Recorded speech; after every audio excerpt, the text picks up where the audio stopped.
রাম রাম বন্ধুরা, নমস্কার। আশা করছি তোমরা সবাই খুব ভালো আছো। বন্ধুরা, India post office GDS new recruitment 2024-এর তোমাদের জন্য একটা লেটেস্ট নিউ আপডেট নিয়ে আসছি। তোমরা যারা এতদিন ধরে জিডিএস এর নতুন নিয়োগ কবে আসবে এই নিয়ে দীর্ঘ অপেক্ষা করছিলে, তোমাদেরকে একটাই কথা বলে রাখছি, ভাই তোমাদের দীর্ঘ অপেক্ষার অবসান ঘটতে চলেছে ফাইনালি। মানে তোমাদেরকে আর কিন্তু অপেক্ষা বেশি করতে হবে না। এই আপডেটটা আজকে আমি তোমাদের সাথে শেয়ার করব। একটা বিরাট বড় আপডেট আছে। দেখো, তোমরা সকলেই জানো জিডিএস এর যে নতুন নিয়োগ, এই নিয়ে কিন্তু একটা 16 জানুয়ারি 2025 ইন্ডিয়া পোস্ট অথরিটির তরফ থেকে সার্কুলার নোটিফিকেশন আউট করেছিল, যেখানে স্পষ্ট বলা ছিল জিডিএস অনলাইন যে রিক্রুটমেন্ট নোটিফিকেশন সেটা 29 জানুয়ারি 2025 জারি করবে। কিন্তু নোটিফিকেশন জারি হলো না। কেন জারি হলো না? কারণ দিল্লিতে চলছিল ইলেকশন। এবার দেখো, ইন্ডিয়া পোস্ট ডিপার্টমেন্টের জিডিএস এর যে রিক্রুটমেন্ট, এটা কিন্তু অল ওভার ইন্ডিয়া বেসড একটা রিক্রুটমেন্ট। এবার দিল্লিতে যখন ইলেকশন চলছিল সেই সময় কিন্তু ইন্ডিয়া পোস্ট ডিপার্টমেন্টের তরফ থেকে কিন্তু দিল্লির ইলেকশন কমিশনারকে একটা নোটিশ পাঠানো হয়। নোটিশের লেখা ছিল যে এই সময় আমরা রিক্রুটমেন্টটা দিল্লিতে জারি করতে পারবো কি পারবো না। কিন্তু দিল্লির যে ইলেকশন কমিশনার, তার তরফ থেকে ইন্ডিয়া পোস্ট অথরিটিকে কোনো প্রকার উত্তর বা কোনো প্রকার রিপ্লাই পাঠানো হয়নি। এইবার দেখো একটা বিষয়, যদি অল ওভার ইন্ডিয়াতে রিক্রুটমেন্টটা জারি করা হতো সেই সময়, দিল্লিতে যদি নিয়ম কানুনে যদি সেই রিক্রুটমেন্টটাকে আটকে দিত, যদি দিল্লিতে না জারি করতো, তাহলে কি হতো না, ইন্ডিয়া পোস্ট ডিপার্টমেন্টকে পরবর্তী সময় দিল্লির জন্য আবার আলাদা রকমভাবে একটা স্পেসিফিক নোটিফিকেশন জারি করতে হতো, তাদেরকে আলাদাভাবে রিক্রুটমেন্ট করানো হতো। সেই নিয়ে আরও এক্সট্রা কিন্তু অনেক টাইম লাগতো। এছাড়াও অনেক পরিশ্রমের একটা কাজ ছিল, যেখানে সারা অল ওভার ইন্ডিয়াতে একটা রিক্রুটমেন্ট, আবার দিল্লির একটা আলাদা রিক্রুটমেন্ট, এরকম হতো। এই কারণেই রিক্রুটমেন্টটাকে পেন্ডিংয়ে রেখে দিয়েছে, যাতে রিক্রুটমেন্টটাকে একসাথে জারি করতে পারে। এবার দিল্লিতে যে ইলেকশনটা চলছিল সেটা কিন্তু গত 6 ফেব্রুয়ারি 2025, মানে গত 6 ফেব্রুয়ারিতে ইলেকশন কিন্তু শেষ হয়ে গেছে। এবং ইলেকশনের যে রেজাল্ট সেটা কিন্তু গতকাল মানে 8 ফেব্রুয়ারিতে এসে গেছে। দিল্লিতে কিন্তু বর্তমানে বিজেপি সরকার জিতে গেছে। যারা এই সমস্ত রাজনীতি বা খবর বা ভোটের এসব আপডেট রাখো, তোমরা হয়তো অলরেডি জানো। তো যাই হোক, আমি এগুলো কিন্তু পার্সোনালি বেশি আপডেট অত আমি রাখি না। তো যেটা জানি সেটাই বললাম, যে দিল্লিতে বিজেপি সরকার জিতে গেছে, দিল্লির ইলেকশন কিন্তু শেষ হয়ে গেছে। এবং গত 6 ফেব্রুয়ারিতে জিডিএস ইউনিয়নের মহাসচিব একটি ভিডিওর মাধ্যমে বলেও দিয়েছিল যে দিল্লিতে যেহেতু ইলেকশন শেষ হয়ে গেছে, রেজাল্ট আসার পর কিন্তু 1-2 দিনের মধ্যেই রিক্রুটমেন্ট জারি হয়ে যাবে। গতকাল দিল্লিতে রেজাল্টও চলে এসছে। 1-2 দিন মানে আজ বা আগামীকাল, আজ হচ্ছে সানডে, রবিবার, আজ কিন্তু ভাই রিক্রুটমেন্টের নোটিফিকেশন আসবে না। আগামীকাল সোমবার থেকে নতুন সপ্তাহ কিন্তু শুরু হচ্ছে। মানে তোমরা বুঝতে পারছো, এই আগামী সপ্তাহের মধ্যেই কিন্তু যে কোনো একটা দিন তোমরা জিডিএস এর রিক্রুটমেন্টের নোটিফিকেশন পেয়ে যাবে অফিসিয়াল ওয়েবসাইটে। তো এটা তোমাদের জন্য একটা বিরাট দুর্দান্ত খুশির খবর যে আগামী সপ্তাহে জিডিএস এর নতুন নিয়োগের যে নোটিফিকেশন সেটা ফাইনালি তোমাদের সামনে কিন্তু চলে আসবে। তো আর বেশি দীর্ঘ অপেক্ষা করতে হবে না, একেবারে তোমাদের কাছে কিন্তু আগামী সপ্তাহে নতুন রিক্রুটমেন্ট চলে আসবে। আর হ্যাঁ, এইবার কিন্তু জিডিএস 2বার রিক্রুটমেন্ট করাবে। জিডিএস কিন্তু আগে থেকে বলে দিয়েছে, গত বছরও করাতো, কিন্তু গত বছরে ইলেকশন চলার কারণেই, ইলেকশন যেসব চলছিল রাজ্যগুলোতে, সেই কারণে পেন্ডিংয়ে থাকার কারণে একবারই রিক্রুটমেন্টটা এসেছিল। কিন্তু এইবার বছরে 2বার রিক্রুটমেন্ট আসবে। যেহেতু ফেব্রুয়ারি মাসে একটা এসে যাচ্ছে, আর একটা আসবে তোমাদের জুলাই মাস নাগাদ।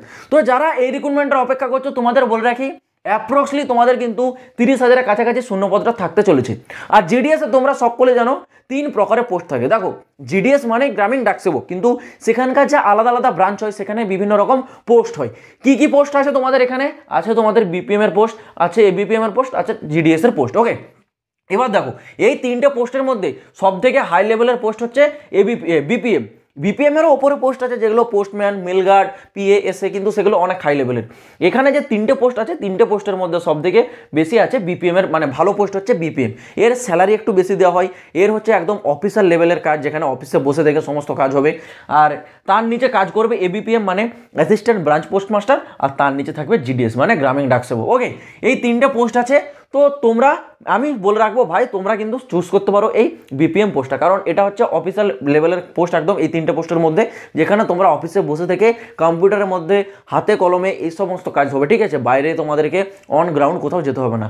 কিন্তু এবিপিএম আর জিডিএস এই দুটি পোস্টে তোমাদেরকে কিন্তু অন গ্রাউন্ড ফিল্ডে গিয়ে তোমাদেরকে চিঠি পৌঁছে দেওয়া আসা, সরকারের যে নিত্য নতুন স্কিমগুলো আছে সেগুলোর সম্বন্ধে কিন্তু সাধারণ মানুষকে সচেতন করা, এই সব ধরনের কাজ কিন্তু থাকবে। ওকে, তো যাই হোক, কোয়ালিফিকেশনেও কিন্তু কোনো প্রকার পরিবর্তনটা হচ্ছে না, যেটা আমরা হয়তো ভেবেছিলাম যে এইবার কিছু হয়তো পরিবর্তন আনতে পারে কোয়ালিফিকেশনের উপর।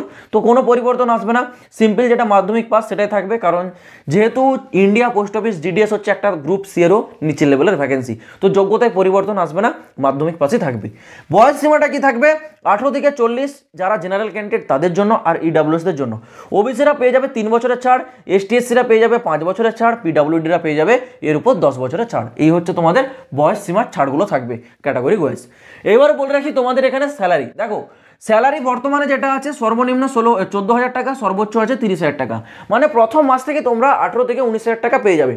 এবার আগামী বছর 2026-এর জানুয়ারি মাস থেকে তোমরা জানো 8 পে কমিশনটা লাগু হয়ে যাবে, এবং 8 পে কমিশন লাগু হয়ে যাওয়ার সাথে সাথে জিডিএস এর স্যালারি কিন্তু বেড়ে যাবে। ওকে, তো কম স্যালারি ভাই কেউ ভাববে না, এখনই বর্তমানে তোমাদের 18 থেকে 19,000 টাকা স্যালারি আছে, এবং আগামী বছর মানে 2026 সালে, এক বছর তোমরা চাকরি করো, 2026 সালেই তোমাদের 8 পে কমিশন লাগু হয়ে যাচ্ছে, সেখানে স্যালারি কিন্তু তোমাদের বৃদ্ধি করে দেওয়া হবে, বুঝতে পারছো?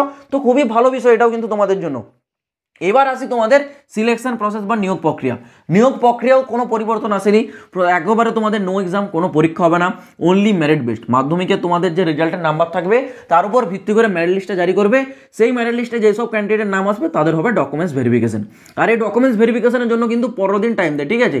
এই 15 দিনের মধ্যে যে ডকুমেন্টস ভেরিফিকেশন করালে আর যে 16 দিনের মাথায় যাবে তাকে কিন্তু আর অ্যাকসেপ্ট করবে না, এটা মাথায় রাখবে। যদি লিস্টের নাম আসে ভাই আগামী 15 দিনের মধ্যে ডকুমেন্টস ভেরিফিকেশন কিন্তু কমপ্লিট করে নিতে হবে।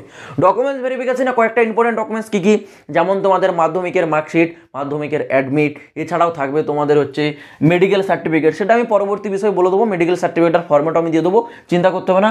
এছাড়াও থাকছে তোমাদের আধার কার্ড, এই সমস্ত ডিটেলসগুলো কিন্তু তোমাদেরকে নিয়ে গিয়ে তোমাদের এখানে ডকুমেন্টস ভেরিফিকেশনটা কমপ্লিট করাতে হবে। এইবার আসি তোমাদের অ্যাপ্লিকেশন ফি। অনলাইনে ফর্ম যখন আবেদন হবে অ্যাপ্লিকেশন ফি কিন্তু তোমাদেরকে দিতে হবে। কাদেরকে? যারা ইউআর, ওবিসি, ইডাব্লিউএস আছে তাদের জন্য 100 টাকা, এসসি, এসটি, পিডাব্লিউডি ফিমেলদের জন্য 0 রুপিস, 1 টাকাও লাগবে না, ঠিক আছে? শুধুমাত্র ইউআর, ওবিসি আর ইডাব্লিউএস মেলদের জন্য 100 টাকা, বাকি সমস্ত ক্যাটাগরির এখানে যারা আছে এসটি, এসসি, পিডাব্লিউডি আর যারা ফিমেল ক্যাটাগরি ক্যান্ডিডেট তাদের জন্য এখানে ফ্রি, কোনো রকম চার্জ কিন্তু লাগবে না। ওকে, তো যাই হোক, তোমাদের জন্য যে বড় সুখবর সেটা তোমরা বুঝতে পারলে যে আগামী সপ্তাহ মানে আগামীকাল সোমবার থেকে শনিবারের মধ্যেই জিডিএস এর রিক্রুটমেন্ট আসার পুরো 99% চান্স আছে, 1% চান্স আমি দিচ্ছি না, এই কারণে যদি কোনো টেকনিক্যালি ফল্ট হয় সেটা আগে থেকে কেউ কিছু বলতে পারে না, এই কারণে 99% চান্স আছে আগামী সপ্তাহে জিডিএস এর নতুন রিক্রুটমেন্টের যে নোটিফিকেশন সেটা আউট হয়ে যাবে খুব শীঘ্রই। তো তোমরা কেউ চিন্তা করবে না। তো আমি আশা করছি বন্ধুরা তোমাদেরকে দেওয়া সমস্ত প্রকার আপডেটগুলো তোমরা খুব ভালোভাবে বুঝতে পেরেছো। যদি কোনো জায়গায় বুঝতে অসুবিধা হয় বা কোনো কিছু নিয়ে যদি প্রশ্ন থাকে কমেন্ট বক্স খোলা রাখছি, তোমরা কিন্তু অবশ্যই কমেন্টে কমেন্ট করে কেউ কিন্তু জানাতে ভুলবে না। আর ইন্ডিয়া পোস্ট অফিস রিলেটেড এইরকমই প্রতিটা ছোট বড় লেটেস্ট আপডেট সব থেকে আগে পাওয়ার জন্য এই চ্যানেলটা কিন্তু অবশ্যই তোমরা সাবস্ক্রাইব করে রাখবে। তো দেখা হচ্ছে বন্ধুরা আবার পরের ভিডিওতে নতুন কোনো আপডেটের সাথে। জয় হিন্দ, বন্দে মাতরম।